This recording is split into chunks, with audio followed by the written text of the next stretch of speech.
देखेंगे आपके chapter number 1 का फंडामेंटल थ्योरम ऑफ अरिथमेटिक। जैसे कि ये थ्योरम है तो हम पहले इसका पढ़ लेते हैं, ये क्या बताना चाह रहे हैं। Every composite number can be expressed as a product of primes and this factorization is unique apart from the order in which the prime factors occur.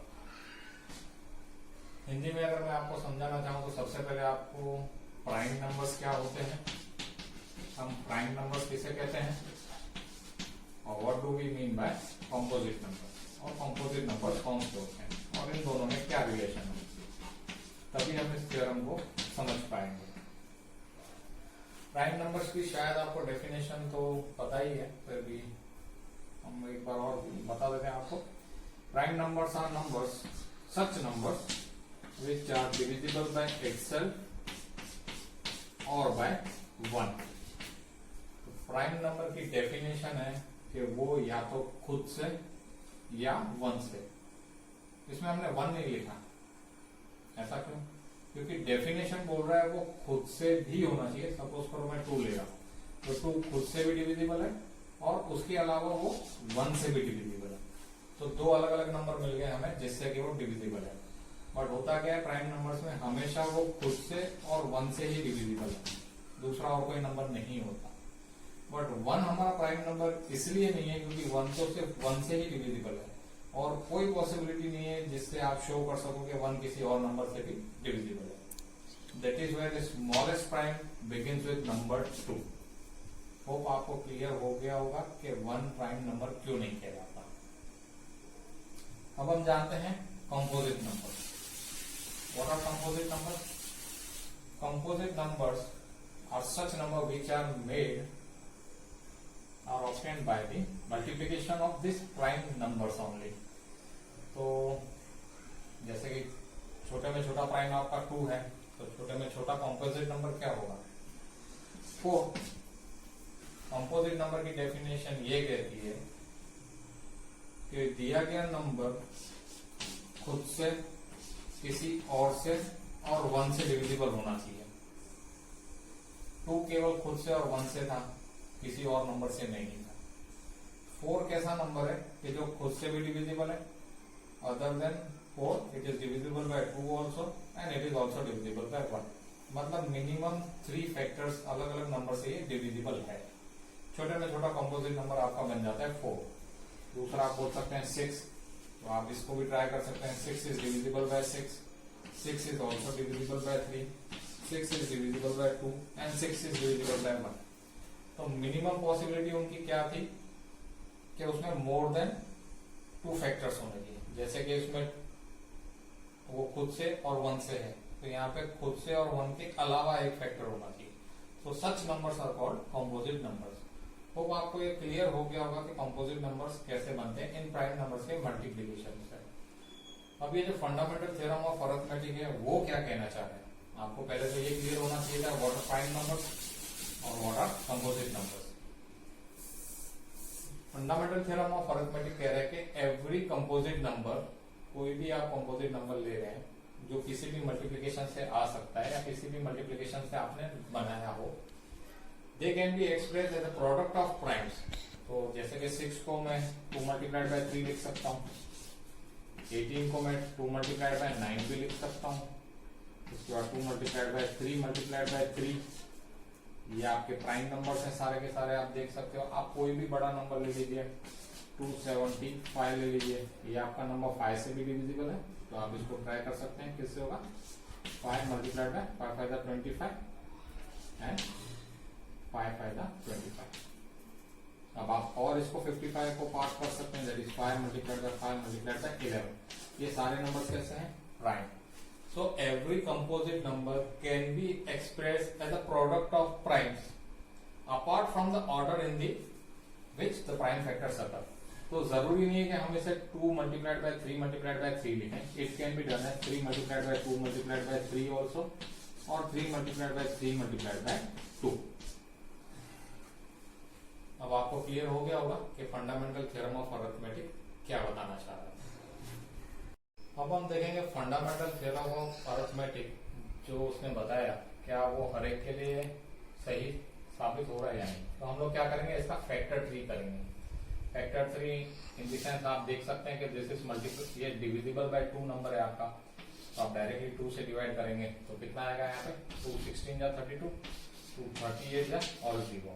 तो that means 2 multiplied bye 16 380 gives us 32760। Again this number is divisible by 2, तो हम इसके और factors निकाल सकते हैं, that is 2, ये multiply केवल आपको बताने के लिए लिखा है, 2 16 380 डिवाइडेड बाय 2 दैट इज 8190। अब हम और देख रहे हैं कि फिलहाल ये भी 2 से डिविजिबल है, दिस इज 2 दैट इज 40 95। अब ये 2 से डिविजिबल नहीं है, ये तो हमें पता है क्योंकि लास्ट डिजिट इसका 5 है। ये नंबर 3 से डिविजिबल है, अगर आपको बेसिक डिविजिबिलिटी का ज्ञान हो तो ये नंबर 3 से भी डिविजिबल है, बट अभी आपको इतना पता नहीं है, इसके लिए हम लोग इसे डायरेक्टली 5 से डिवाइड करते हैं क्योंकि वो आपके लिए आसान होगा। 5 8 जा 40, 5 1 जा 5, 5 9 जा 45, 819 आ गया आपका। 819 आपको पता है ये 9 की टेबल में भी आता है, बट हम ट्राई करते हैं 5 से नहीं जाएगा तो 3 से ट्राई कर लेते हैं। 3 27 जा 81 एंड 3 3 जा 9, 273। क्या 273 3 की टेबल में आता है? आता है क्योंकि वो 9 से भी डिविजिबल है, तो हम इसको और एक बार 3 से डिवाइड कर सकते हैं। 3 9 जा 27, 3 बनता, और 91 के टेबल्स आपको पता ही है, दैट इज 7 13 जा।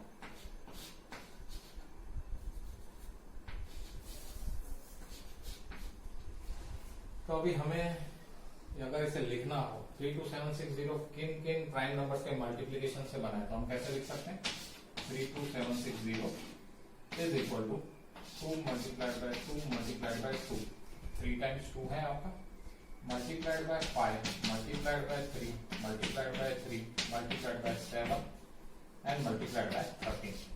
2 to the 4 to the 8 5 the 40 3 the 120 3 the 360 multiplied by 91 will give you 32760।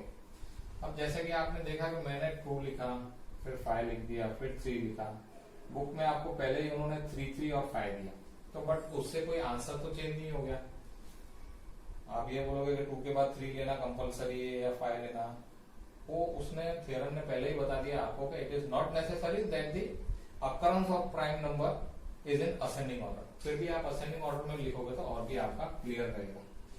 अब आप इसे पावर में भी लिख सकते हो, that is 2 raised to power 3 क्योंकि 2 को 3 टाइम्स मल्टीप्लाई किया गया, 3 का पावर 2 क्योंकि 3 को 2 टाइम्स मल्टीप्लाई किया गया, multiplied by 5 multiplied by 7 multiplied by 13। That means this number is obtained by the multiplication of 2 cube multiplied by 3 square multiplied by 5 multiplied by 7 and multiplied by 13। अब आपको इसमें क्या दिख रहा है, 2 is a prime number, 3 is also a prime number, 5 is also a prime number, similarly 7 and 13 are also prime number। So every composite number is obtained by the multiplication of prime numbers and the numbers can be according order। आप बिना order के भी उनको solve करके लिख सकते हैं। Based on fundamental theorem of arithmetic अब हम एग्जांपल देखेंगे। आपके बुक का है एग्जांपल नंबर 5। एग्जांपल आपसे कह रहा है consider the number 4 raised to power n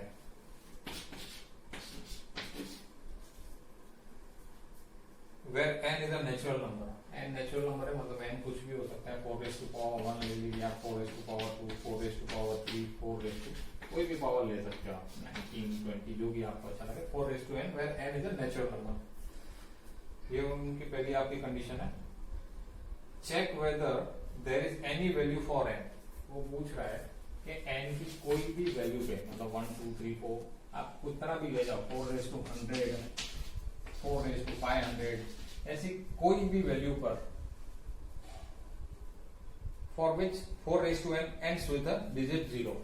तो क्या 4 के किसी पावर पे हमें उसका लास्ट डिजिट 0 मिल पाएगा? कहने का मतलब है 4 रेज्ड टू 1 कितना होता है 4, यहाँ पे 0 मिला नहीं। 4 का पावर 2 कितना होता है 16, क्या ये डिजिट हमें लास्ट डिजिट 0 मिला नहीं। 4 का पावर 3 64, क्या ये हमें 0 मिल रहे हैं? नहीं। 4 का पावर 4 लेंगे तो कितना हो जाएगा? 64 मल्टीप्लाइड बाय 4 दैट इज 256।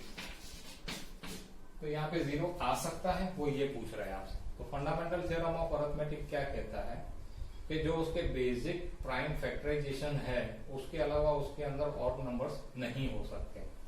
तो जैसे कि हम देख रहे हैं 4 रेज टू पावर n, ये किसका बेसिक फैक्टर है? 4, 2 का power 2 raise to power n, ऐसा आप बोल सकते हैं इसे।